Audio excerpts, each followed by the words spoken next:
Hello बच्चों, let's read this question. This question says that a human body contains dash many muscles. तो basically इस question में हमसे पूछा गया है कि ह्यूमन बॉडी के अंदर कितनी मसल्स प्रेजेंट होती हैं. Option 1 439, option 2 639, option 3 539 and option 4 239.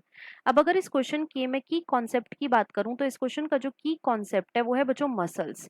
Let me right it over here. It is muscles. अब सबसे पहले तो देखो मसल्स क्या होती हैं. तो मसल्स बच्चों कुछ सॉफ्ट टिश्यूज होते हैं. ये क्या होते हैं? सॉफ्ट टिश्यूज होते हैं. अब अगर मैं ह्यूमन बॉडी की बात करूं तो ह्यूमन बॉडी के अंदर हमें 3 टाइप्स की मसल देखने को मिलती हैं. कितने टाइप की मसल देखने को मिलती हैं? 3 टाइप्स की. कौन कौन सी? सबसे जो पहली मसल आती है बच्चों उसे हम बोलते हैं स्केलेटल मसल. स्केलेटल मसल जो कि बेसिकली आपकी मूवमेंट में इन्वॉल्व होती हैं. दूसरी जो मसल आती हैं बच्चों इन्हें हम बोलते हैं smooth muscles. Second is smooth muscles. और जो थर्ड मसल आती हैं बच्चों उन्हें हम बोलते हैं cardiac muscle. Cardiac muscles. Right. तो ये क्या है? ये 3 टाइप की मसल होती हैं जो कि ह्यूमन बॉडी के अंदर प्रेजेंट होती हैं.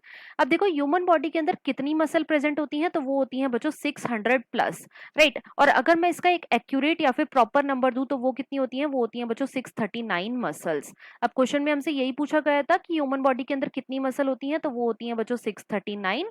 तो इसके अकॉर्डिंग जो हमारा मोस्ट अप्रोप्रिएट ऑप्शन है वो है बच्चों option number 2. So the final answer of this question is option number 2, that is 639. I hope you understood it well. Best of luck.